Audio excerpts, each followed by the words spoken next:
सुसमाचार उसकी 6 अध्याय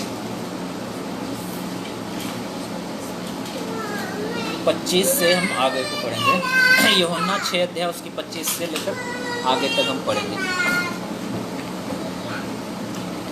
झील के पार जब उससे मिले तो कहा, हे रब्बी, तू यहाँ कब आया? यीशु ने उत्तर दिया, मैं तुमसे सच सच कहता हूँ, तुम मुझे इसलिए नहीं ढूंढते कि तुमने आश्चर्य कर्म देखे, परंतु इसलिए कि तुम रोटियां खाकर तृप्त हुए। नाशवान भोजन के लिए परिश्रम न करो, परंतु उस भोजन के लिए जो अनंत जीवन तक ठहरता है, जिसे मनुष्य का पुत्र तुम्हें देगा, क्योंकि पिता अर्थात परमेश्वर ने उसी पर छाप लगाई है। उन्होंने उससे कहा, परमेश्वर के कार्य करने के लिए हम क्या करें?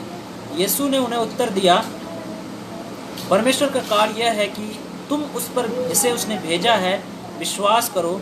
जब उन्होंने उससे कहा कि तब उन्होंने उससे कहा, फिर तू कौन सा चिन्ह हमें दिखाता है, हम उसे देखकर तेरा विश्वास करें? तू कौन सा काम दिखाता है? हमारे बाप दादाओं ने जंगल में मन्ना खाया, जैसा लिखा है, उसने उन्हें खाने के लिए स्वर्ग से रोटी दी। यीशु ने उनसे कहा, मैं तुमसे सच कहता हूँ, मूसा ने तुम्हें वह रोटी स्वर्ग से नहीं दी, परंतु मेरा पिता तुम्हें सच्ची रोटी स्वर्ग से देता है, क्योंकि परमेश्वर की रोटी वही है जो स्वर्ग से उतरकर जगत को जीवन देती है। तब उन्होंने उससे कहा, हे प्रभु, यह रोटी हमें सर्वदा दिया कर। यीशु ने उससे कहा, जीवन की रोटी मैं हूँ, जो मेरे पास आता है वह कभी भूखा न होगा, और जो मुझ पर विश्वास करता है वह कभी प्यासा न होगा। परंतु मैंने तुमसे कहा था कि तुमने मुझे देख भी लिया तो भी विश्वास नहीं करते। जो कुछ पिता मुझे देता है वह सब मेरे पास आएगा, और जो कोई मेरे पास आएगा मैं कभी न निकालूंगा, क्योंकि मैं अपनी इच्छा नहीं वरन अपने भेजने वाले की इच्छा पूरी करने के लिए स्वर्ग से उतरा हूँ।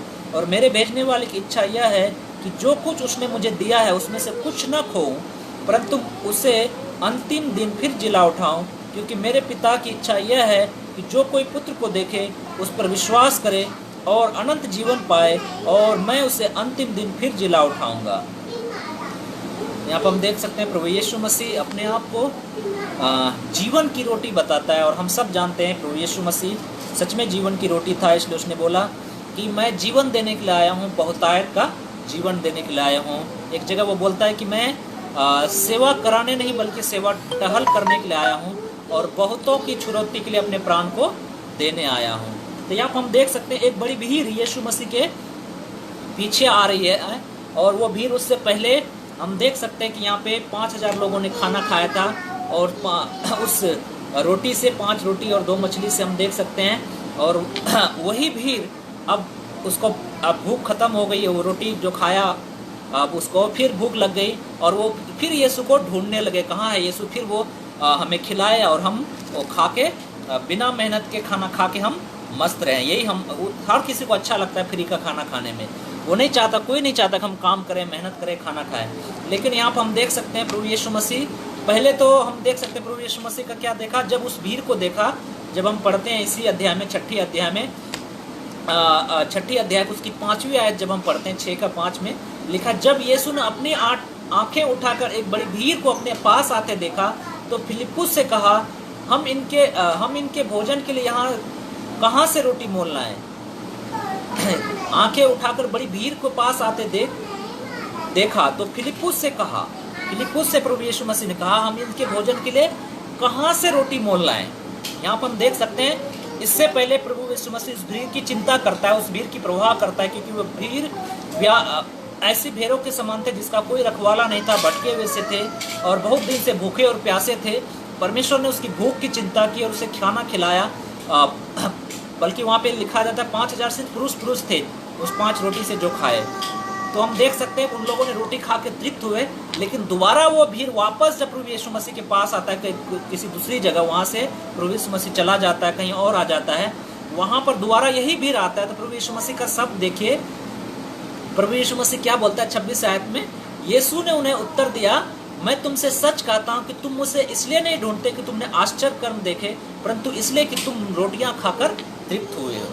हम देख सकते हैं कि प्रभु यीशु मसीह हम ऐसा नहीं है कि जो हमेशा हमें बच्चों की तरह ट्रीट करता है कि अरे चलो चलो चलो हम बार बार जीत करेंगे, हमें वो टोपी खिला देगा, हमें चिप्स ला देगा, ये कर देगा। वो हमें हमसे प्यार भी करता है, वो हमें डांट भी लगाते हैं। इब्रानी अध्याय में लिखा हुआ है कि जो पिता अपने बच्चों को छड़ी नहीं लगाता है तो वो बच्चा उनकी संतान नहीं बल्कि व्यभिचार की संतान है। परमेश्वर जिसे प्यार करता है उसे कोड़े भी लगाता है, ऐसा लिखा हुआ है। तो यहाँ पर हम देख सकते हैं एक रूप था अभी थोड़ी देर पहले यूहन्ना 6 अध्याय उसकी 5 आयत में, उसे परमेश्वर को दया आई उन भीड़ के ऊपर। वो भीड़ भूखी थी, प्यासी थी, परमेश्वर ने उसे रोटी खिलाया। लेकिन वही भीड़ जब दोबारा आती है परमेश्वर उसे डांट लगाता है। क्यों? क्योंकि परमेश्वर प्रभु यीशु मसीह क्या उसे सिखाना चाहता है कि वो उस यीशु को जान सके और यीशु के द्वारा वो परमेश्वर को जान सके। परमेश्वर ने क्यों यीशु के संसार में भेजा?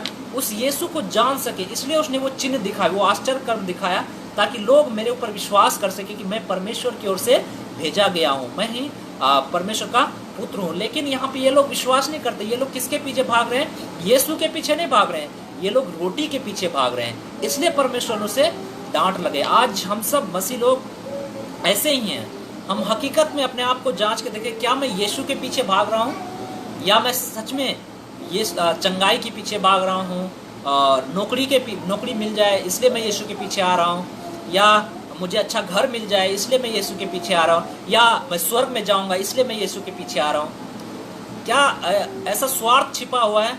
तो परमेश्वर आपसे प्रेम भी करेगा, लेकिन अगर आपके अंदर ये स्वार्थी अभिलाषा है तो खुदा आपको डांट भी लगाएगा। जैसा हमने यहाँ पे देखा, जस्ट ज्यादा अंतर नहीं है। यूहन्ना 6 अध्याय उसकी 5 आयत में यीशु मसीह उसी भीड़ को, सेम भीड़ को देखता है और उसे तरस आता है और उस भीड़ को बोलता है, फिलिप्पुस को बोलता है, इनके लिए रोटी हम कहाँ से मोल लाएं? और वहाँ पे एक 5 रोटी 2 मछली से 5000 लोगों को खाना खिलाया। इसी भीड़ के ऊपर पहले दया करता है परमेश्वर, प्रेम दिखाता है। लेकिन यही भीड़ जब दोबारा आती है यीशु मसीह के पीछे और उनसे मिलने आता है तो उस भीड़ को बोलता है 26 आयत में कि मैं तुमसे सच कहता हूँ कि तुम मुझे इसलिए नहीं ढूंढते कि तुमने आश्चर्य कर्म देखे, परंतु इसलिए कि तुम रोटियां खाकर तृप्त हुए।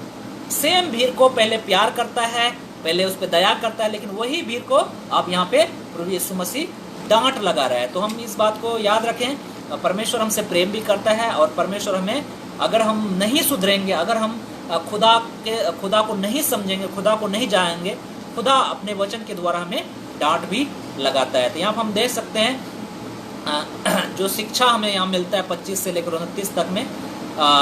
यहाँ पे एक बार मैं फिर से पढ़ देता हूँ। मैं तुमसे सच सच कहता हूँ कि तुम मुझे इसलिए नहीं ढूंढते कि तुमने अचंभित काम देखे, परंतु इसलिए कि तुम रोटियां खाकर तृप्त हुए। नाशवान भोजन के लिए परिश्रम न करो, परंतु उस भोजन के लिए जो अनंत जीवन तक ठहरता है, जिसे मनुष्य का पुत्र तुम्हें देगा, क्योंकि पिता अर्थात परमेश्वर ने उसी पर छाप कर दी है। यहाँ हम देखें, यीशु ने जोर दिया कि लोगों ने परमेश्वर की ओर से एक चिन्ह देखा था। उन्हें पता चल गया था कि यीशु के जीवन में परमेश्वर का हाथ था, परंतु उन्हें उस संबंध की समझ नहीं आई जो परमेश्वर उनके और यीशु में बनाना चाहता था। यहाँ पे परमेश्वर क्यों वो चिन्ह दिखाया, इन बात को वो नहीं समझे। परमेश्वर क्यों आज हमारे जीवन में आश्चर्य कर्म कर रहा है, क्यों हमारे जीवन को बदल रहा है, क्यों हमारे जीवन में आशीष को लेके आ रहा है? क्योंकि परमेश्वर चाहता है कि आपका और यीशु का एक रिश्ता हो सके, एक संबंध हो सके, जिसके द्वारा आप सच्चे खुदा को जान पाएंगे। परमेश्वर चाहता है कि आपका संबंध परमेश्वर यीशु मसीह के साथ सही हो सके। यहाँ पे वही ये लोग इस बात को नहीं समझ पाए। ये लोग रोटी के पीछे भाग रहे हैं, ये लोग चंगाई के पीछे भाग रहे हैं, ये लोग हो सकता है और सारी चीज़ों के पीछे भाग रहे हैं, लेकिन ये लोग यीशु के संबंध को महत्व नहीं दे रहे हैं। यहाँ पे उनको वो समझ नहीं आई कि परमेश्वर उनके और यीशु में क्या संबंध बनाना चाहता। उन्होंने पिता को दिखाने के लिए उस पर भरोसा रखने की बजाय भीड़ ने आश्चर्य कर्म से भोजन को बनाने का अपना ही अर्थ निकाल लिया था। क्या अर्थ निकाल लिया था? हम कह सकते हैं उन्होंने विश्वास किया, जबकि वास्तव में उन्होंने इस अर्थ में यीशु ने यूहन्ना की रचित सुसमाचार वचन की परिभाषा दी, उस पर विश्वास नहीं किया। वास्तव में उन्होंने विश्वास नहीं किया। यीशु ने यह महसूस किया कि भीड़ ने उसे अपने सांसारिक आवश्यकताओं को पूरा करने वाला समझा था। यीशु मसीह बिल्कुल अच्छी तरह समझ गया था, ये जो भीड़ है मुझे अपना सांसारिक आवश्यकताओं को पूरा करने वाला समझ गया है। आज भी हम देख सकते हैं यीशु मसीह को लोगों ने तांत्रिक बना रखा है। तांत्रिक होता है ना, आप लोग तांत्रिक को जानते हैं। जब कोई कोई रोग आ जाता है, कोई भूत प्रेत आ जाता है, कोई दुष्ट आत्मा आ जाती है, लोग तांत्रिक के पास पहुंच जाते हैं कि मेरी बेटी के ऊपर दुष्ट आत्मा आ गया, मेरे ऊपर दुष्ट आत्मा आ गया, मेरे घर में ऐसा हो गया, मेरे घर में वैसा हो गया। वो हवन करता है, वो मंत्र पढ़ता है और वो उसको दूर भगाता है। उसी तरह हम यीशु को बना लिए तांत्रिक, यीशु तांत्रिक बाबा बना लिए उसको। जब मर्जी उसको बुला लिए, इस्तेमाल कर लिए, जब ठीक हो गया उनको भगा दिए। अब यीशु से कोई मतलब नहीं। जब सब कुछ ठीक है कोई यीशु नहीं। जब हमारे नौकरी छूट जाती है, जब हमें बीमार हो जाते हैं, जब ऐसे कोई समस्या आ जाती तो हमें यीशु याद आने लगता है। तो हम क्या बना दिए, यीशु को तांत्रिक बना दिए हैं। जब जरूरत हुई हम यीशु तांत्रिक को बुला लेंगे, वो सब कुछ सही कर देगा। और जब वो सही कर देगा हम थोड़ी देर के लिए उसे कोने में रख देते हैं। ऐसा ही है ना, क्योंकि प्रकाशित वाक्य में ऐसा ही बताता है, क्योंकि यीशु को हम इसी तरह इस्तेमाल करते हैं। यहाँ पे ये भीड़ यीशु को इसी तरह इस्तेमाल, जब तक उनको भूख थी तो यीशु मसीह कर रहा था, और वो खाकर तृप्त हो गए, और फिर भूख लगी, फिर यीशु के पास आ गए। तो यहाँ पे यीशु ने महसूस कर लिया था ये लोग वास्तव में विश्वास नहीं कर रहे ये भीड़, बल्कि ये लोगों ने मुझे सांसारिक आवश्यकताओं को पूरा करने वाला समझ लिया है। प्रभु यीशु मसीह एक जगह आपने वचन में सुना होगा, एक व्यक्ति आता है, वो बोलता है कि मेरी संपत्ति मुझे बांट दे। प्रभु यीशु मसीह उसे डांट लगता है कि किसने तुम्हें मुझे संपत्तियों का बंटवारा करने वाला ठहराया है। तो हम देख सकते हैं यीशु को लोग किस तरह इस्तेमाल करते हैं। आज भी लोग यीशु को कोई तांत्रिक की तरह इस्तेमाल करता है। कोई चाहता है कि परमेश्वर हमारी जॉब लगा दे, परमेश्वर हमें बीमारी को ठीक कर दे। अच्छी बात है, ये सब चीजें करता है, लेकिन क्या आप यीशु मसीह के पास इसलिए आते हैं कि आपकी बीमारी ठीक हो जाए, आपके जॉब लग जाए, आपके घर परिवार में कभी दुख ना आए, तकलीफ ना आए, इसलिए आते हैं? तो यीशु मसीह आज आपको इस भीड़ के समान डांट लगाना चाहता है कि आप वास्तविक में मेरे ऊपर विश्वास नहीं कर रहे हो, बल्कि आप सांसारिक आवश्यकताओं को पूरा करने वाला मुझे समझ रहे हो। यीशु से केवल इस जीवन में आशीष पाने के लिए उसके पीछे चलने वाले किसी भी व्यक्ति में यही बात कही जा सकती है। उदाहरण के लिए हो सकता है कि कोई यीशु के पीछे इसलिए चलता क्योंकि उसे विश्वास है कि यीशु उसके व्यवसाय, परिवार या स्वास्थ्य में सुधार करेगा और उसकी रक्षा करेगा। बेशक ये सब सत्य हो सकता है, पर यीशु की सबसे बड़ी दिलचस्पी यह है कि उसके द्वारा लोग पिता को जान लें। यीशु की सबसे बड़ी दिलचस्पी क्या है? उसके द्वारा, यानी यीशु मसीह के द्वारा लोग सच्चे परमेश्वर को जाने। यूहन्ना तो यही लिखता है ना, अनंत जीवन यह है कि वह तुझ एकमात्र सच्चे परमेश्वर और जिसे उसने भेजा यीशु मसीह को जानना ही अनंत जीवन है। यानी परमेश्वर और यीशु मसीह को जानना ही अनंत जीवन है। तो यीशु मसीह क्या चाहता था, क्यों चिन्ह दिखाया? क्योंकि वो यीशु के द्वारा परमेश्वर को जान सके। हम यीशु के पीछे इसलिए नहीं आते हमें रोटी मिल जाए, कपड़ा मिल जाए, मकान मिल जाए। शुरुआत में अच्छी बात है, आते हैं नए मसीह, ठीक है, लेकिन जब हम समझदार हो गए, जब हम विश्वास में पक्के हो गए, तो हम यीशु मसीह के पीछे किस लिए आते हैं? इसलिए आते ताकि हम यीशु के द्वारा हम परमेश्वर को जान सके। क्या जान सके? उस परमेश्वर के प्रेम को जान सके, उस दया को, उस करुणा को, उस महान क्षमा जो हमें प्रदान किया, उनको हम जान सके। पौलुस तो इसलिए बताता है ना, मैं उसकी मृत्युंजय के सामर्थ को प्राप्त करना चाहता हूँ, उसके दुखों में सहभागी होना चाहता हूँ।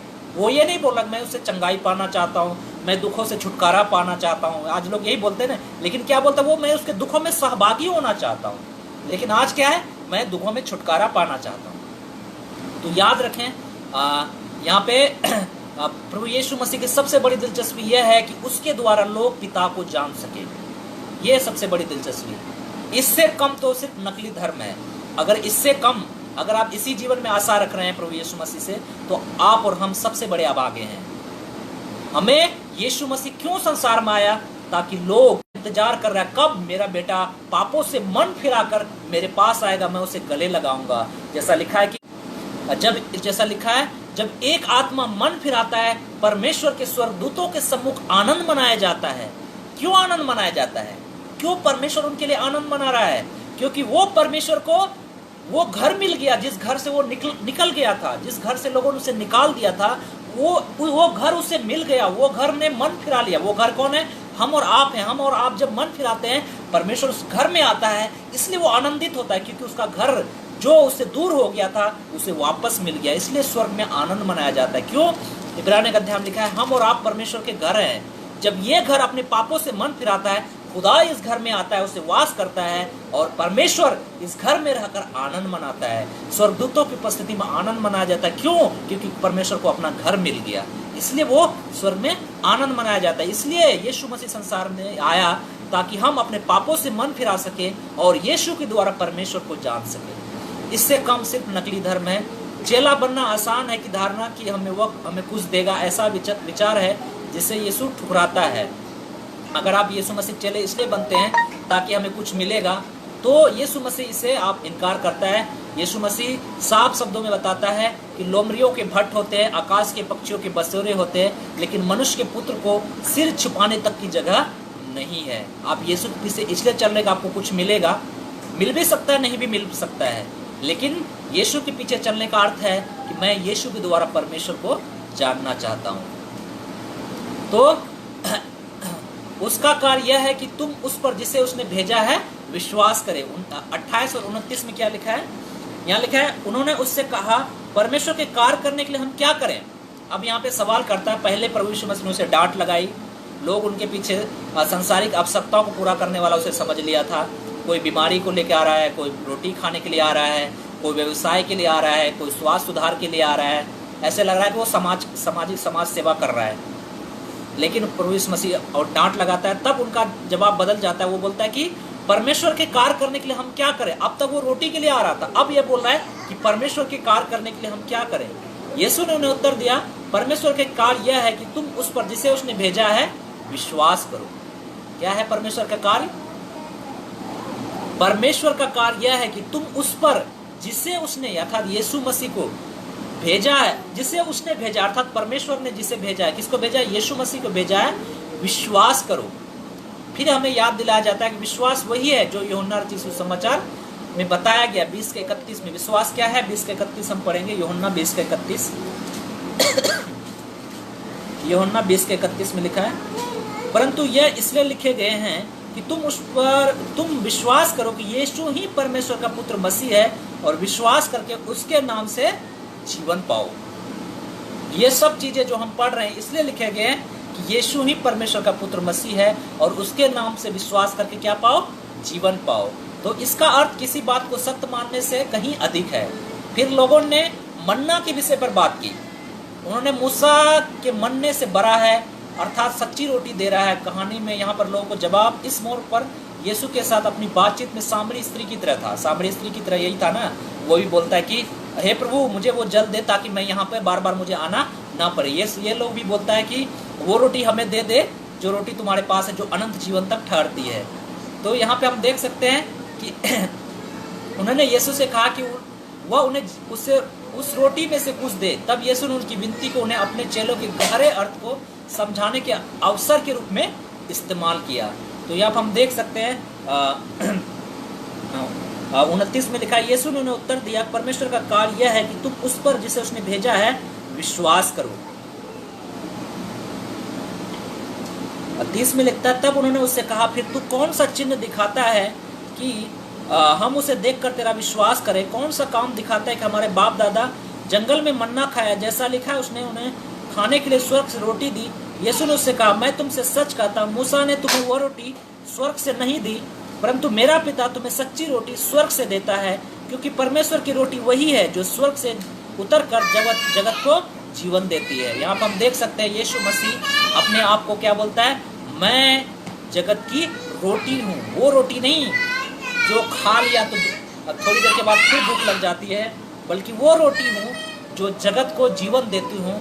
और यहाँ आगे लिखता है, जो इस रोटी में से खाता है वो कभी भूखा और प्यासा नहीं होगा। ये एक ऐसी रोटी है जो आप एक बार खा लेंगे, कभी आप भूखे और प्यासे नहीं होंगे। याद रखें, यीशु मसीह जगत को क्या देने के लिए आया था? जीवन देने के लिए आया था। आज प्रभु यीशु मसीह के विश्वासी लोगों को क्या बांटना चाहिए? जीवन बांटना चाहिए। तो यहाँ पर हम देख सकते हैं, अगर हमारे पास ज्ञान है तो यहाँ पे हम देख सकते हैं प्रभु यीशु मसीह अपने आप को क्या बोला? मैं क्या हूँ? जीवन की रोटी हूँ। यहाँ 35 में लिखता है कि जीवन की रोटी मैं हूँ, जो मेरे पास आता है वो कभी भूखा ना होगा, और जो मुझ पर विश्वास करता है वो कभी प्यासा न होगा। क्या बोला? जीवन की रोटी मैं हूँ। उन लोगों ने क्या पूछा था? मन्ना से शुरुआत किया था। मन्ना, मूसा ने हमें स्वर्ग से मन्ना दी और मैंने खाया और तृप्त हो गए, तुम क्या देना चाहते हो? यहाँ प्रभु यीशु मसीह बोलता है कि मूसा ने तुम्हें स्वर्ग से मन्ना नहीं दी, लेकिन मेरा पिता तुम्हें वो रोटी देगा जो स्वर्ग से उतरकर जगत को जीवन देती है, और वो रोटी कोई और नहीं, वो खुद मैं हूँ। यहाँ प्रभु यीशु मसीह उन्हीं की बातों को लेकर उन्हीं को समझा रहा है उस रोटी के द्वारा। इस भीड़ के साथ यीशु के आमने सामने होने पर उनके बीच में एक बम फटने की तरह होगा। मैं हूँ, यहाँ क्या बोला? मैं हूँ। ये वाक्य जब आप शब्द जब आप पढ़ते हैं, आपके दिमाग में वो शब्द आता होगा मूसा और झाड़ी का। जलती झाड़ी में मूसा ने परमेश्वर के मैं जो हूँ सो हूँ, परमेश्वर वो पूछा था तू कौन, मैं क्या बोलूँ? उसने बोला मेरा नाम मैं हूँ जो हूँ, मैं हूँ, मैं जो हूँ सो हूँ। निर्गमन 3:14 में आप पढ़ सकते हैं। निश्चय यह कोई अचानक हुई बात नहीं थी, अर्थात यीशु यूहन्ना के सुसमाचार में ईश्वरीयता के विषय में लोगों को प्रश्नों का सामना करता आ रहा था। फिर यीशु अपने आप को उस पर एकमात्र अर्थात परमेश्वर के रूप में प्रस्तुत करने के लिए आगे बढ़ा, जो उनको बड़ी सी बड़ी आवश्यकताओं को पूरा कर सकता था।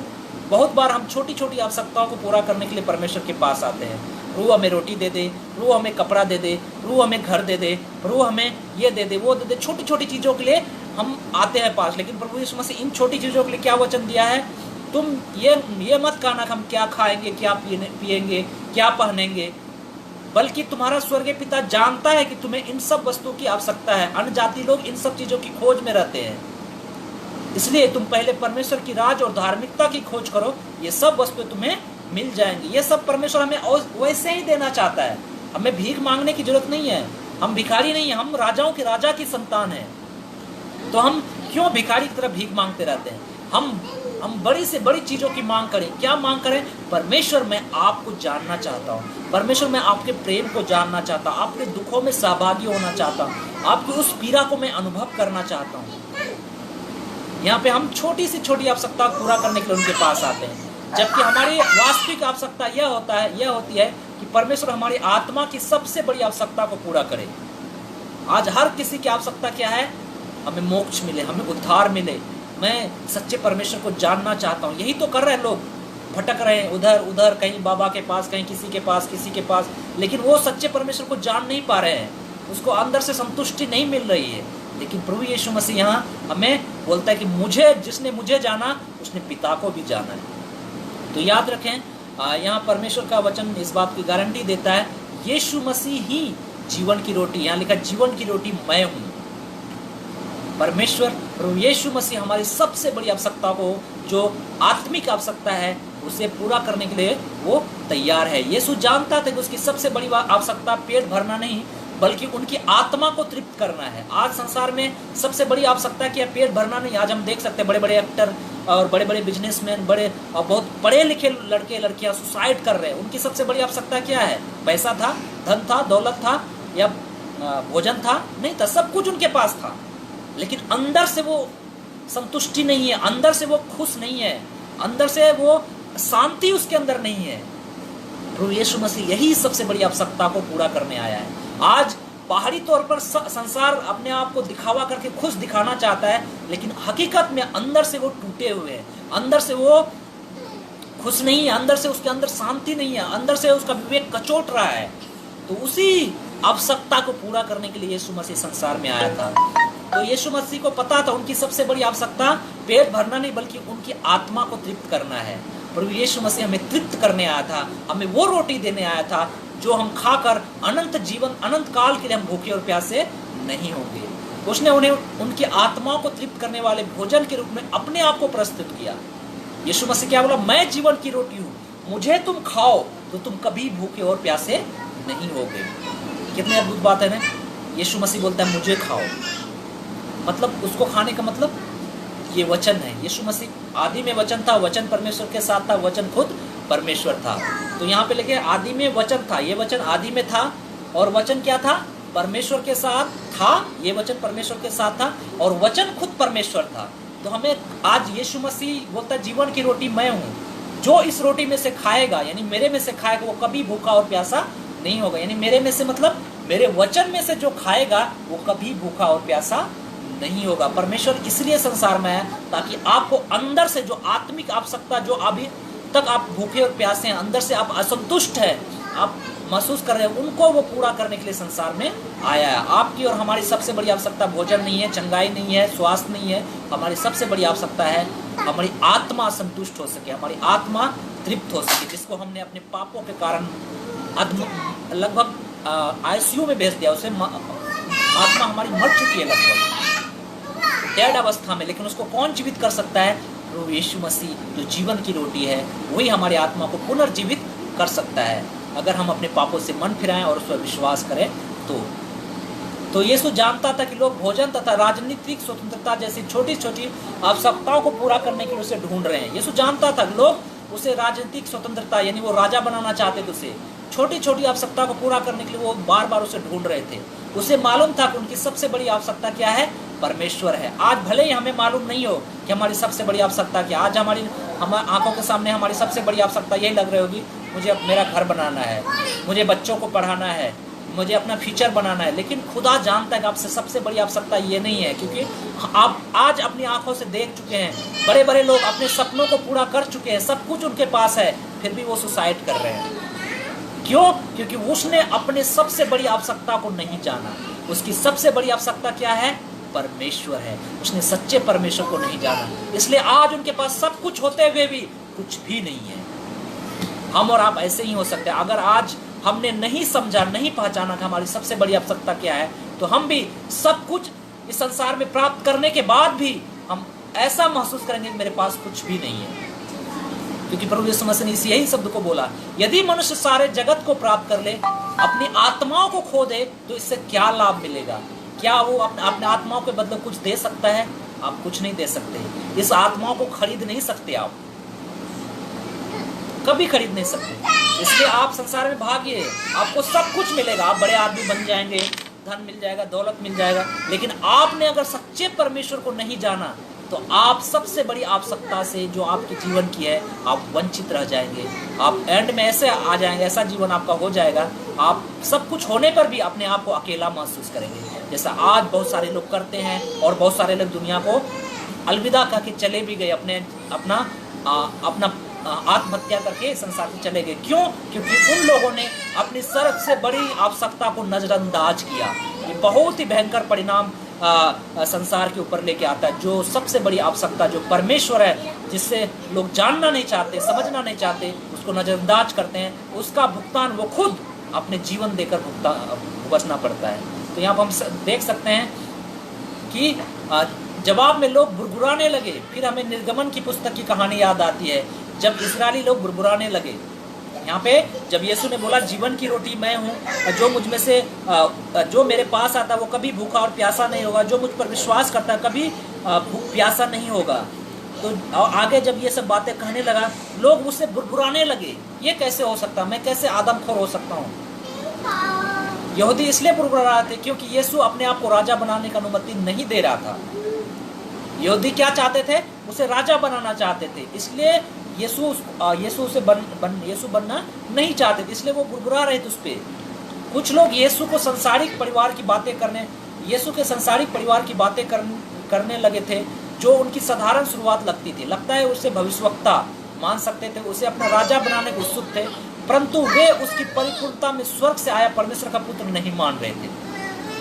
वो लोग सब कुछ मान रहे थे, भविष्यवक्ता मान रहे थे, राजा बनने के लिए तैयार था, लेकिन सबसे बड़ी आवश्यकता, जो सबसे बड़ा परिपूर्णता था, स्वर्ग से आया परमेश्वर का पुत्र, उसे मानने के लिए तैयार नहीं थे। उसकी शिक्षाओं से इतनी उलझन और परेशानी में भीड़ से आपको क्या लगता है यीशु ने बाद में क्या किया? बेशक मेरा ध्यान विवाद से कम करना और सुनने वालों को सांत्वना देने पर हो सकता है, परंतु यीशु का निर्णय सबसे अधिक और बाइबल में कहीं भी पाए जाने वाले कठोर शिक्षा पर जोर देता है। यीशु कभी भी उनको लुभावने नहीं ला रहे, कोई बात नहीं, नहीं खाएगा ना कोई बात नहीं, ये रोटी नहीं खाएगा ना कोई बात नहीं, चलेगा, मैं तुम्हें फिर से रोटी खिलाया था ना, पाँच रोटी से 5000 लोगों को फिर मैं खिलाता हूँ, ऐसा उसने यीशु ने नहीं बोला। उसने कठोर से कठोर शिक्षा दिया। आगे हम पढ़ेंगे 36 में लिखा है, परंतु तुमसे कहा तुमने मुझे देख भी लिया तो भी विश्वास नहीं करते। जो कुछ पिता ने मुझे दिया वो सब मेरे पास आएगा, और जो कोई मेरे पास आएगा उसे मैं कभी ना निकालूंगा, क्योंकि मैं अपनी इच्छा नहीं वरन अपने भेजने वाले की इच्छा पूरी करने के लिए स्वर्ग से उतरा हूँ। प्रभु यीशु मसीह क्या बोलता है? जिसको एक बार परमेश्वर पिता ने मुझे दे दिया उसको मैं कभी नहीं निकालूंगा। अगर आप एक बार प्रभु यीशु मसीह के पास आ गए, विश्वास कर लिया, यीशु मसीह आपको अपने घर से कभी नहीं निकालेगा। आप और हम खुद निकल सकते हैं, लेकिन यीशु मसीह कभी नहीं निकालेगा। और मेरे भेजने वाले की इच्छा यह है कि जो कुछ उसने मुझे दिया है उसमें से कुछ न खोऊं, परंतु उसे अंतिम दिन फिर जिला उठाऊं। यहाँ क्या बोलता है? जो कुछ पिता ने मुझे दिया है उसमें से मैं कुछ भी ना खोऊं, बल्कि अंतिम दिन फिर भी से उसे जिला उठाऊं। क्योंकि मेरे पिता की इच्छा है कि जो कोई पुत्र को देखे, उस पर विश्वास करे, वो अनंत जीवन पाए, और मैं उसे अंतिम दिन फिर जिला उठाऊं। हम और आप अगर आज संसार में मर भी जाते हैं, प्रभु यीशु मसीह अंत के दिन जब आएगा, अंतिम दिन हम फिर जी उठेंगे। इसलिए यहूदी उस पर कुरकुराने लगे। क्यों कुरकुराने लगे? क्योंकि यीशु को वो राजा बनाना चाहते, यीशु राजा बनना नहीं चाहता था। जो रोटी स्वर्ग से उतरी वह मैं हूँ। उन्होंने उन्हें कहा, क्या यीशु का पुत्र यीशु नहीं है, जिसके माता पिता हम जानते हैं? तो वो कैसे कह सकता है मैं स्वर्ग से उतरा हूँ? यीशु ने उसको उत्तर दिया, आपस में मत कुरकुराओ। कोई मेरे पास नहीं आ सकता जब तक पिता जिसने मुझे भेजा है उसे खींच न ले, और मैं उसे अंतिम दिन फिर जिला उठाऊंगा। यहाँ पर हम देख सकते हैं बार बार यीशु मसीह सब का जिक्र करता है, मैं अंतिम दिन फिर उसे जिला उठाऊंगा। यानी यीशु मसीह इनको बार बार यहूदी लोगों को एहसास दिलाना चाहता है, मैं ही परमेश्वर का पुत्र हूँ, मैं ही लोगों को जीवन दे सकता हूँ, मैं ही लोगों को मरने के बाद भी जीवित कर सकता हूँ। तो यहाँ पे लिखा है, भविष्यवक्ताओं को लेखों में लिखा है कि वे सब परमेश्वर की ओर से सिखाए हुए होंगे। जिस किसी ने पिता से सुना और सिखाया वह मेरे पास आता है। यह नहीं कि किसी ने पिता को देखा, परंतु जो परमेश्वर की ओर से केवल उसी ने पिता को देखा है। आगे हम यहाँ पे देखते हैं 53 से लेकर 56 तक जब हम पढ़ते हैं, यहाँ लिखा है, यीशु ने उससे कहा, मैं तुमसे सच कहता हूँ कि जब तक तुम मनुष्य के पुत्र का मांस न खाओ, उसका लहू न पियो, तुम में जीवन नहीं है। जो मेरा मांस खाता है, मेरा लहू पीता, अनंत जीवन उसी का है। मैं उसे अंतिम दिन फिर जिला उठाऊंगा, क्योंकि मेरा मांस वास्तव में खाने की वस्तु, मेरा लहू वास्तव में पीने की वस्तु है। जो मेरा मांस खाता, मेरा लहू पीता है, वह मुझ में स्थिर बना रहता और मैं उसमें। जैसा जीवित पिता ने मुझे भेजा और मैं पिता के कारण जीवित हूँ, वैसे ही जो भी मुझे खाएगा मेरे कारण जीवित रहेगा। यही बात इससे पहले चल रही थी, लेकिन यही बात जब लोगों ने सुनी, मैं कैसे आदमखोर हो सकता हूँ, मैं कैसे इसका मांस और लहू खा सकता हूँ, इन बातों को सुनकर वो हजारों लाखों लोग चेले उनके पीछे चलने से मुड़ गए। सिर्फ 12 चेले, जो 11 चेले थे, वो बचे। और प्रभु यीशु मसीह उन्हें बोला, तुम भी जाना चाहते तो जा सकते हो। लेकिन पतरस बोलता है, प्रभु हम किसके पास जाएं? अनंत जीवन की बातें तो मेरे ही पास है। यहाँ पर हम देख सकते हैं यीशु ने क्या क्या, मैं तुमसे सच सच कहता हूँ कि जब तक मनुष्य का पुत्र का मांस न खाओ और उसका लहू न पियो, तुम में जीवन नहीं है। मसीह विश्वास के आरंभिक वर्षों में मसीह लोगों पर आदमखोर होने का आरोप लगाया जाता था। बाहर के लोग आमतौर पर मसीह लोगों की भाषा से स्तब्ध होते थे, विशेषकर जब यीशु के अपने देह खाने और लहू पीने की बात बार बार सुनते थे। ऐसे कठोर शब्द कहने से उसका क्या तात्पर्य था? भीड़ में बहुत सारे लोगों को जब उसकी बातें किसी पागल के चिल्लाने की तरह लगी होंगी, परंतु यीशु ये जोर दे रहा था कि वो मनुष्य के पुत्र से उचित संबंध रखने वाला है। यीशु मित्रों, सिपाहियों, प्रजा से कहीं अधिक चाहता था। यीशु जोर देता था कि हर सच्चा अनुयायी मुझ में स्थिर बना रहता है और मैं उसमें। उसने एक राजा के अपने लोगों के, एक सेनापति के अपनी सेना के, या एक रब्बी अर्थात धार्मिक गुरु को अपने छात्र के निकट होने के विपरीत अपने अनुयायियों के अधिक निकट होना था। यीशु ने रोटी की तरह उनके शरीर के प्रत्येक भाग में पचकर जजब होने पर जोर दिया। अन्य शब्दों में यीशु कह रहा, तुम्हें चाहिए कि मुझे अपने भीतरी अंगों में भी बस जाने दो। ये शब्द कहने का मतलब क्या है? जो कोई मेरा मांस और मेरा लहू पिएगा उसमें जीवन है। मतलब मांस और लहू क्या है? ये खुदा का वचन है। इसको जब हम खाते हैं, प्रभु यीशु मसीह सिर्फ हमें बाहरी संबंध नहीं रखना चाहता है, सिर्फ शब्दों से वो नहीं चाहता कि हम उसे जाने। यीशु मसीह हमारे अंदर के कण कण में बसना चाहता है, हमारे शरीर के हर एक भाग में चला जाना चाहता है। जिस प्रकार खून शरीर के हर एक हिस्से में रहता है, उसी तरह यीशु चाहता है कि तुम मुझे खाओ ताकि मैं तुम्हारे शरीर के हर एक हिस्से में रहूं, तुम्हारे हर माइंड में, तुम्हारे दिमाग में, तुम्हारे विवेक में, तुम्हारी आत्मा, हर जगह में तुम्हारे अंदर रहना चाहता हूँ, वास करना चाहता हूँ। जिस तरह रोटी हम खाते चबा के शरीर के हर एक अंगों में, हर एक जब शरीर के अंदरूनी भाग में पहुंच जाता है, उसी तरह यीशु चाहता है मेरा और तुम्हारा रिश्ता भी ऐसा ही हो। कितनी अद्भुत बात है। यीशु मसीह चाहता है कि हम और आप उसके हमारा और रिश्ता कैसा हो, हम जैसा हमारे खून का हमारे शरीर का साथ रिश्ता है, उसी तरह यीशु चाहता है कि हमारा और आप यीशु का रिश्ता हो सके। हमारे शरीर के हर एक अंग में वो बसना चाहता है। आज वो हमारे जीवन के हर एक क्षेत्र में प्रथम स्थान चाहता है, चाहे वो हमारा वैवाहिक जीवन हो, चाहे वो हमारा पारिवारिक जीवन हो, चाहे वो हमारा व्यवसाय का जीवन हो, व्यवसाय हो, चाहे वो हमारे बैंक खाते हो, चाहे वो हमारे कोई भी चीज, जीवन का कोई भी क्षेत्र हो, हर क्षेत्र में वो बसना चाहता है। हर क्षेत्र में वो हमारे साथ रहना चाहता है, हमारे साथ वो काम करना चाहता है, हमारे साथ वो हिस्सा चाहता है। यहाँ पे यीशु का संदेश आज भी वैसे ही चौंकाने और भयभीत करने वाला जैसे यह 2000 वर्ष पूर्व था। आज भी उन लोगों से जो उनके अनुयायी होना चाहते हैं, लापरवाही संबंध को नकारता है। वो आज हमारे उतना ही निकट होना चाहता है जितना हमारे नसों में लहू है। कितना निकट यीशु होना चाहता है? जितना हमारे नसों में लहू है। बिना लहू के हम जिंदा नहीं रह सकते। उसी तरह यीशु चाहता है कि तुम्हारा और हमारा संबंध यीशु के साथ ऐसा होना चाहिए कि बिना यीशु के मैं जिंदा नहीं रह सकता। ऐसा संबंध यीशु चाहता है। इसलिए उसने बोला, जो कोई मेरा मांस खाएगा, मेरा लहू पिएगा, उसी में जीवन है। वो मांस खाएगा, उसका लहू पिएगा। अगर तुम मेरा मांस और मेरा लहू नहीं पियोगे, तुम में जीवन नहीं है। कहने का मतलब, भले हम जीवित हैं, अगर हम यीशु को नहीं जानते, सच में वो जीवन जो यीशु हमें देना चाहता है, जो कभी खत्म होने वाला नहीं है, वो जीवन हमें नहीं है। कहने का मतलब, यीशु कौन सा रिश्ता चाहता है? जैसे नसों में लहू है, उसी तरह यीशु चाहता है कि हमारे और यीशु का रिश्ता भी वैसा ही होना चाहिए, ऐसा ही संबंध होना चाहिए। हमारे फेफड़ों में मांस, हमारी हड्डियों में गुदा जैसे है, वैसे ही यीशु और हमारा संबंध होना चाहिए। फेफड़ों को अलग कर दें, मांस को अलग कर दें, क्या हम जीवित रह सकते? नहीं रह सकते। ऐसा ही संबंध यीशु हमारा चाहता है। हमारी हड्डी को अलग कर दे, शरीर को अलग कर दे, क्या हम जीवित रह सकते? नहीं रह सकते। यीशु ऐसा ही संबंध हमसे चाहता है। वह हमारे जीवनों के गुप्त स्थानों में जाना चाहता है, चाहे हमारे बैंक के खाते हो, हमारा वैवाहिक संबंध हो, या हमारी आकांक्षाएं हो। जीवन की रोटी के रूप में उसे हमसे 100% दृढ़ संबंध से कम स्वीकार नहीं है। वो हमें बाहरी तौर पर दिखावा वाला संबंध नहीं चाहता है। वो चाहता है जैसे नसों में लहू है, जैसे फेफड़ों में सांस है, जैसे हड्डियों में गुदा है, वैसे ही यीशु और हमारा संबंध चाहता है वो। इसलिए उसने बोला, जो मेरा मांस और मेरा लहू नहीं खाएगा, नहीं पिएगा, उसमें जीवन नहीं है।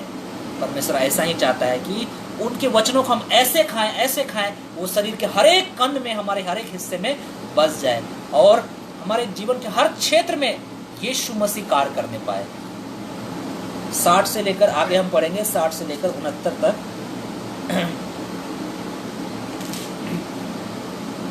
उसके चेलों में से बहुत से ने यह सुनकर कहा कि यह कठोर बात है, कौन सुन सकता है? यीशु ने अपने मन में यह जानकर कि मेरे चेले आपस में इस बात पर कुरकुराते हैं, उनसे पूछा, क्या इस बात से तुम्हें ठोकर लगती है? यदि तुम मनुष्य के पुत्र को जहाँ वो पहले था वहाँ पर आते देखोगे तो क्या होगा? आत्मा तो जीवनदायक है, शरीर से कुछ लाभ नहीं। जो बातें मैंने तुमसे कही है वे आत्मा है और जीवन भी है। पर मैं तुम में से कुछ ऐसे हैं जो विश्वास नहीं करते। क्योंकि यीशु पहले से जानता था जो विश्वास नहीं करते वो कौन है, कौन मुझे पकड़वाएगा। उसने कहा, इसलिए मैं तुमसे कहता हूँ, जब तक किसी को पिता की ओर से यह वरदान न दिया जाए तब तक वह मेरे पास नहीं आ सकता। इस पर उसके चेलों में से बहुत ऐसे उल्टे फिर गए और उसके बाद उसके साथ न चले। तब यीशु ने 12 से कहा, क्या तुम भी चले जाना चाहते हो? सामोन पतरस ने उसको उत्तर दिया, हे प्रभु, हम किसके पास जाएं? अनंत जीवन की बातें तो तेरे ही पास है। हमने विश्वास किया और जान गए कि परमेश्वर का पवित्र जन तू ही है। यीशु ने उसे उत्तर दिया, मैं तुमको 12 को नहीं चुना, तो भी तुम में से एक व्यक्ति शैतान है। यह उसने सामोन इस्करियोती के पुत्र यहूदा के विषय में कहा, क्योंकि वही जो 12 में से एक को था पकड़वाने पर था।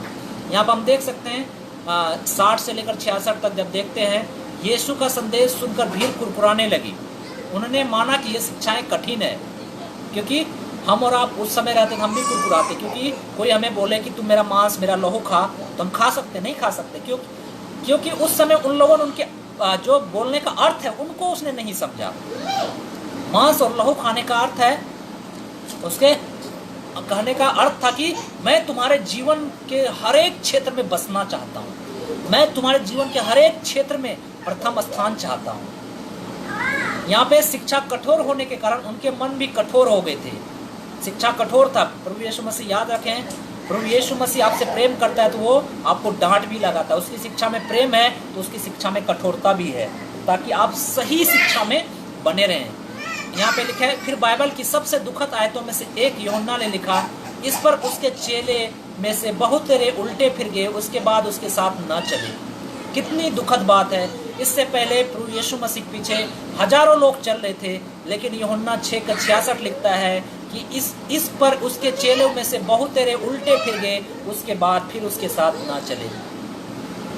आज भी आप उनकी शिक्षाओं को सुनकर अगर पीछे चले जाना चाहते हैं, यीशु कभी नहीं आएगा, आजा बेटे मेरे पीछे आजा, हाथ पकड़कर आपको कभी वापस लेने के लिए नहीं आएगा। वो बोलेगा जा, कोई फर्क नहीं पड़ता है, कोई फर्क नहीं पड़ता है। मैं ऐसे लोगों को नहीं चाहता जो मेरी शिक्षा को ग्रहण नहीं करे। जो अच्छी बातें हैं उसे एक्सेप्ट कर ले, जो कठोर बातें हैं उनको एक्सेप्ट नहीं करे। मैं ऐसे लोगों को नहीं चाहता। और यीशु मसीह पूरे भीड़ चले गए, लेकिन उसने नहीं बोला कि वापस आ जाओ, उसने बुलाया नहीं दोबारा। भला अपने चेलों को भी, जो बच गए थे बाकी चेले, उनको भी पूछा तुम भी चले जाना चाहते हो, जा सकते हो। यीशु मसीह अपनी शिक्षा के साथ कभी समझौता नहीं करना चाहता है। अगर आप उनकी शिक्षा को एक्सेप्ट करोगे ठीक है, नहीं करोगे तो भी ठीक है। उसने बोला कि जो कोई मुझसे ज़्यादा मेरे अपने पत्नी, अपने बच्चे, अपने परिवार से प्रेम करता है तो वो मेरा चेला नहीं हो सकता। अगर इन वचनों से आपको ठोकर लगती है, अगर आप यीशु पीछे नहीं चलना चाहते, तो यीशु मसीह बोलता आप मत चलो। आपको हाथ पकड़ के वो नहीं लेकर आएगा, क्योंकि उनकी शिक्षा कठोर है। क्यों कठोर है? ताकि वो चाहता है कि आप सही शिक्षा में बने रहे, ताकि संसार की गलत शिक्षा आपको परमेश्वर के राह से दूर लेकर न चले जाए।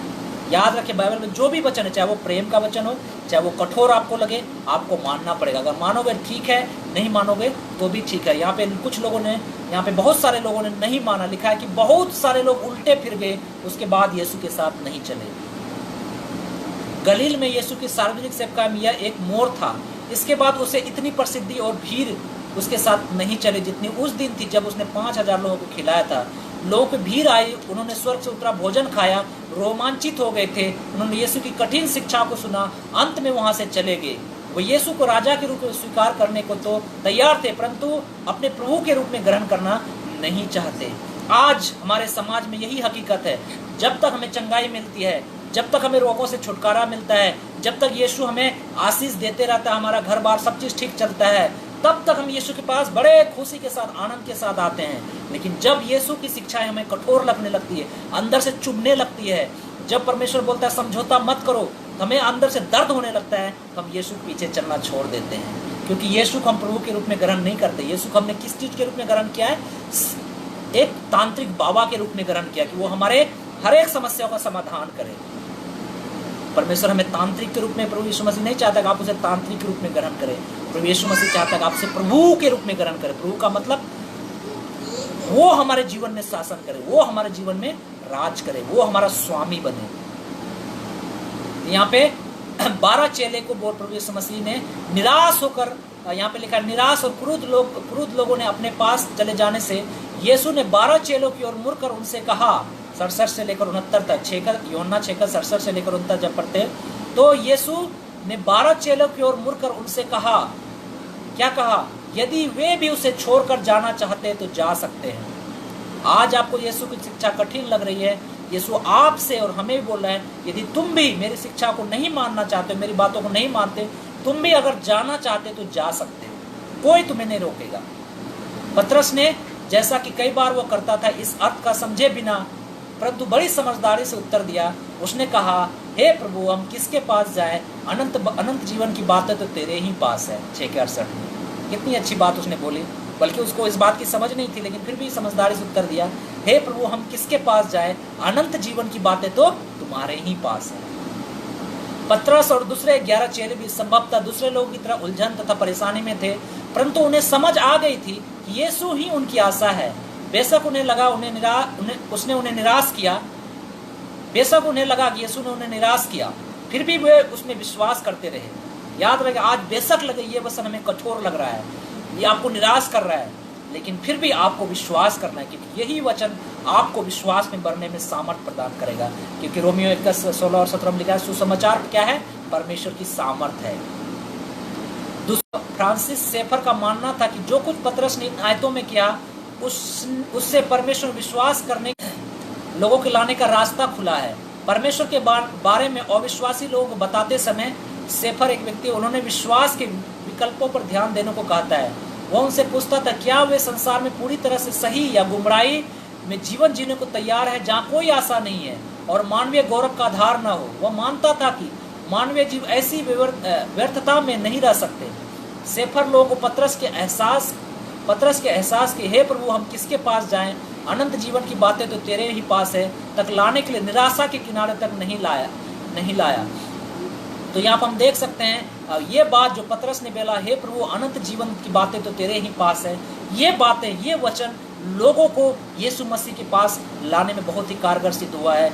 ये बातें हमें विश्वास में बढ़ने में प्रेरित करती है। भले ही पतरस को उस समय समझ नहीं थी, लेकिन आज हम और आप समझ सकते हैं इन बातों का मतलब क्या है। यीशु ही सचमुच हमारी एकमात्र आशा है, यीशु ही हमें अनंत जीवन देता है, उसके सिवाय हमें संसार में कोई आशा नहीं है। यीशु मसीह ही हमारे लिए एकमात्र आशा है, यीशु ही मसीह ही हमारे लिए एकमात्र उद्धार का रास्ता है, दूसरा कोई रास्ता है ही नहीं। इसलिए यीशु मसीह ने बोला, जो कोई मेरा मांस मेरा लहू नहीं खाएगा, नहीं पिएगा, वो उसमें जीवन नहीं है। अगर आज यीशु को आप अपने जीवन के हर एक क्षेत्र में आने की अनुमति नहीं देते, तो आप में और हम में जीवन नहीं है। यीशु चाहता है जैसे नसों में लहू, जैसे फेफड़ों में मांस रहता है, हड्डियों में गुदा रहता है, वैसे ही यीशु चाहता है हमारा और आपका यीशु और हमारा रिश्ता हो सके।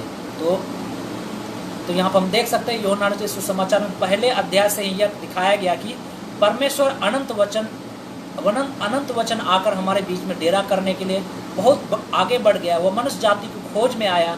जब भीड़ उसकी शिक्षा से दूर जाने लगे तो उसने क्या किया?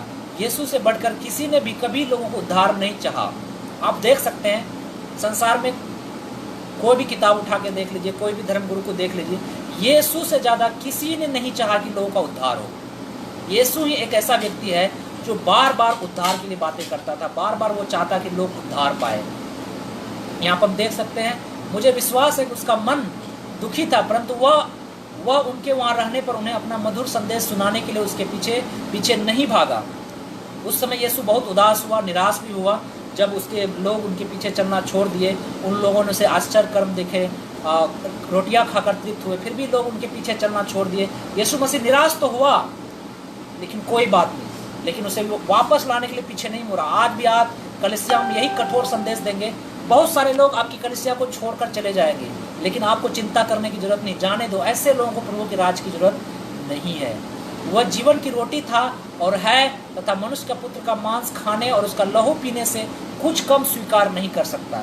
यीशु मसीह जीवन की रोटी है, था और हमेशा रहेगा, और वह मांस खाने उसका लहू पीने से कम स्वीकार नहीं करता। यह कठोर परंतु एकमात्र संदेश है जिसमें जीवन है। जैसे यीशु ने प्रारंभिक अनुयायियों को अपने पीछे चलने के लिए कठिन पसंद चुनने के लिए कहा था, वैसे ही आज वो हमसे कहता है हमारे लिए इस कठोर संदेश को स्वीकार करना आवश्यक है। उसके बिना हम बिल्कुल खोए हुए हैं। विश्वास की अपनी यात्रा में हम उसकी आज्ञाओं को मानते चलते जाएं। यह सफर विश्वास, अपने जीवन से यीशु पर भरोसे करने, मन फिराने, यानी पापपूर्ण जीवन से मन फिराने, बपतिस्मा लेने और नया जन्म लेने से आरंभ होती है। फिर यूहन्ना रचित सुसमाचार के शब्दों का इस्तेमाल करें तो हमारे लिए वैसे ही बने रहना आवश्यक है जैसा वह हम में बना रहता है। तो हम यहाँ पर देख सकते हैं यीशु मसीह हमें इससे कम नहीं चाहता। यीशु मसीह जीवन की रोटी है, तो आपको स्वीकार करना पड़ेगा।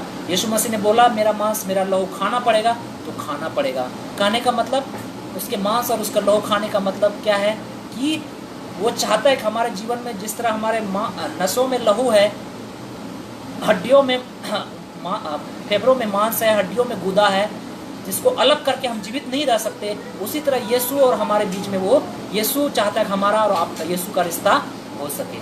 तो याद रखें, जिस तरह हम लहू के बिना जीवित नहीं रह सकते, ऐसा ही यीशु हमारे साथ रिश्ता चाहता है। इसलिए उसने बोला, जो मेरा मांस मेरा लहू नहीं खाएगा उसमें जीवन नहीं है।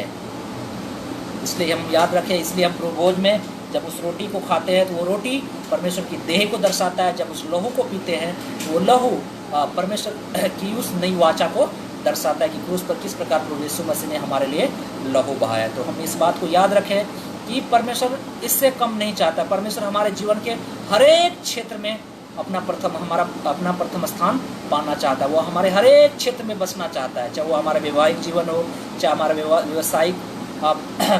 व्यवसायिक हो, या हमारा पारिवारिक जीवन हो, चाहे कोई भी चीज़ हो हमारे जीवन के हर एक क्षेत्र में, कहने का मतलब वो बसना चाहता है। वो हमें यानी हमारे वो चाहता है कि हम उसको अपने जीवन में प्रथम स्थान दें। हमारा ऐसा रिश्ता हो कि हम उसके बिना जीवित नहीं रह सकते। जिस तरह जब तक हम सांस चल रही है सांस, उसी तरह हमारा रिश्ता प्रभु यीशु मसीह के साथ होना चाहिए। प्रभु यीशु मसीह एक सांस की तरह होना चाहिए। जिस तरह सांस हमारे जीवन से अलग हो जाए तो हम कुछ भी नहीं, हम एक मरे हुए के समान, उसी तरह प्रभु यीशु मसीह अगर हमारे जीवन से अलग हो जाए तो सच में हमारे पास जीवन नहीं है। जीवित तो है लेकिन हम है मरे हुए के समान। इसलिए यीशु मसीह चाहता है कि हम उसको रोटी के रूप में खाएं, ताकि हमारे जीवन के हर एक क्षेत्र में जाकर वो बस सके, और जीवन के हर एक कोने में, शरीर के हर एक हिस्से में वो हमारे हर एक हिस्से में बसना चाहता है, राज करना चाहता है। तो हमें इस वचन से आशीषित करें और हम इस वचन को ग्रहण करें और प्रभु हमारे जीवन में राज करे। प्रभु हमारे जीवन सच में यीशु मसीह हमारे जीवन की रोटी बने, सच में हम उसके मांस और लहू को खाने वाला बन सके। सच में उसका मांस खाने की वस्तु और लहू पीने की वस्तु है, जिसके द्वारा हमें अनंत जीवन मिलता है, जिसके द्वारा हम ये विश्वास हम ये जान पाते हैं कि यीशु हमारे जीवन में कार्य कर रहा है। प्रभु धन्यवाद हो इस वचन के लिए जो आपने हमें सिखाया। प्रभु जी यूहन्ना रचित 6 अध्याय उसकी जो 25 से लेकर हमने 69 तक हमने जब देखा प्रभु जी, किस प्रकार आपने हमें दिखाया प्रभु जी कि हम आपके पीछे किस मकसद से आते हैं। सबसे पहले आपने हमें सिखाया, क्या हम उसे तांत्रिक बाबा के रूप में उसके पास आते हैं कि मुझे रोग से छुटकारा चाहिए, मुझे जॉब चाहिए, मेरा धंधा नहीं चल रहा प्रभु मेरा धंधा चला दे, मेरे बच्चे बीमार है बच्चे को ठीक कर दे। बेशक ये सब चीज़ें सही है अपने जगह पे, लेकिन क्या इसी के लिए हम यीशु के पास आते हैं? यीशु हमें, अगर हम इसी मकसद से यीशु के पास आते हैं तो इसे हमें डांट लगाता है। यीशु चाहता है कि वो हम यीशु के द्वारा परमेश्वर को जान सके, इसलिए हम यीशु के पास आते हैं, क्योंकि हम यीशु के द्वारा हम उस सच्चे परमेश्वर को जानना चाहते हैं, उस महान परमेश्वर के प्रेम को जानना चाहते हैं। यीशु हमारे जीवन की सबसे बड़ी आवश्यकता को जानता था। हम और आप भले ही हम अपने जीवन की सबसे बड़ी आवश्यकता रोटी को दे सकते हैं, कपड़े को दे सकते हैं, मकान को दे सकते हैं, लेकिन यीशु वास्तव में जानता है कि हमारे जीवन की आवश्यकता ये नहीं है। हमारे जीवन की आवश्यकता है, सबसे बड़ी आवश्यकता है हमारी आत्मा की संतुष्टि। आत्मा को कैसे तृप्त किया जाए, इसलिए प्रभु यीशु मसीह ने बोला, जीवन की रोटी मैं हूँ, जो मुझ में से खाएगा वो कभी भूखा और प्यासा नहीं होगा। वही रोटी, वही यीशु हमें संतुष्ट कर सकता है, तृप्त कर सकता है। और प्रभु जी हमने उसके बाद हमने देखा कि किस प्रकार आपने बोला कि जब तक तुम मुझे अपने जीवन में एक सांस के समान ग्रहण नहीं करोगे, एक लहू के समान ग्रहण नहीं करोगे, तब तक तुम्हारा और मेरे बीच में कोई रिश्ता नहीं है। तुम्हारा और मेरा रिश्ता ऐसा होना चाहिए जैसे नसों में लहू, हड्डियों में मांस और फेफड़ों में मांस और हड्डियों में गुदा होता है, जिसको एक चीज़ों को अलग कर दिया जाए तो मनुष्य जीवित नहीं रह सकता। उसी तरह मेरा और तुम्हारा रिश्ता होना चाहिए। तो आप हमारी मदद करें प्रभु जी कि हम भी, हमारा रिश्ता भी ऐसा ही हो सके आपके साथ, और आप हमारे जीवन के हर एक क्षेत्र में वास करें, हर एक पहलुओं में, हमारे हर एक जीवन के हर एक क्षेत्र में आपको प्रथम स्थान मिल सके। आप हमारे जीवन के प्रभु बने और हमारे जीवन में आप राज करें। प्रभु आप हमारी मदद करें, सहायता करें प्रभु जी कि हम आपको जान सके, आपको समझ सके प्रभु जी, हम अपनी सबसे बड़ी जीवन की आवश्यकताओं को समझ सकें जैसा आपको चिंता थी। हमारी सबसे बड़ी आवश्यकता है हमारे आत्माओं का उद्धार, हमारे आत्माओं की संतुष्टि। आज संसार में बहुत से लोगों के पास पैसे हैं, धन है, दौलत है, सब कुछ है, फिर भी वो अंदर से संतुष्ट नहीं है। उनका विवेक उसे दोष देता है। क्यों? क्योंकि उसने अपनी सबसे बड़ी आवश्यकताओं को नज़रअंदाज किया। वो सबसे बड़ी आवश्यकता है खुद परमेश्वर है, जिसको उसने कभी नहीं जाना। प्रभु आप हमारी मदद करें, हम आप अपनी सबसे बड़ी आवश्यकता जो सच्चा परमेश्वर उसे हम जान सकें। इसलिए यूहन्ना लिखता है, अनंत जीवन यह है कि तुझ एकमात्र सच्चे परमेश्वर और जिसे तुझने भेजा अर्थात यीशु मसीह को जानना ही अनंत जीवन है। प्रभु आप हमारी मदद करें, हम आपको जान सकें, समझ सकें और उसके अनुसार हम चलने वाला बन सकें। और जितने भाई बहन ने अपने वचन को सुना है, हम सब ने इस वचन को ग्रहण किया, हमें आशीष दे। सब बातों में आपको धन्यवाद प्रभु जी। जो लोग बीमार से छुए से चंगा दे, जो जरूरतमंद है आप उनकी जरूरतों को पूरा करें। सब कुछ यीशु मसीह के नाम से मांगते हैं, आमीन। बहुत बहुत धन्यवाद इस वचन को सुनने के लिए। आइए हम एक छोटा सा कोरस गाएंगे। क्या है तेरी गवाही, क्या है तेरा बलिदान, क्या है तेरी गवाही, क्या है तेरा बलिदान। ये क्या है तेरी गवाही, क्या है तेरा बलिदान। मसीह यीशु को ग्रहण करके क्यों तुम सोने लगे, मसीह यीशु को ग्रहण करके क्यों तुम सोने लगे। क्या है तेरी गवाही, क्या है तेरा बलिदान, क्या है तेरी गवाही, क्या है तेरा बलिदान। आरे से चीरे गए पथरवा वो किए गए, आरे से चीरे गए पथरवा वो किए गए। सब कुछ सहते हुए वचन वो प्रचार करते रहे। क्या है तेरी गवाही, क्या है तेरा बलिदान। मसीह यीशु को ग्रहण करके क्यों तुम सोने लगे, मसीह यीशु को ग्रहण करके क्यों तुम सोने लगे। जागो उठो विश्वासी, जागो उठो विश्वासी।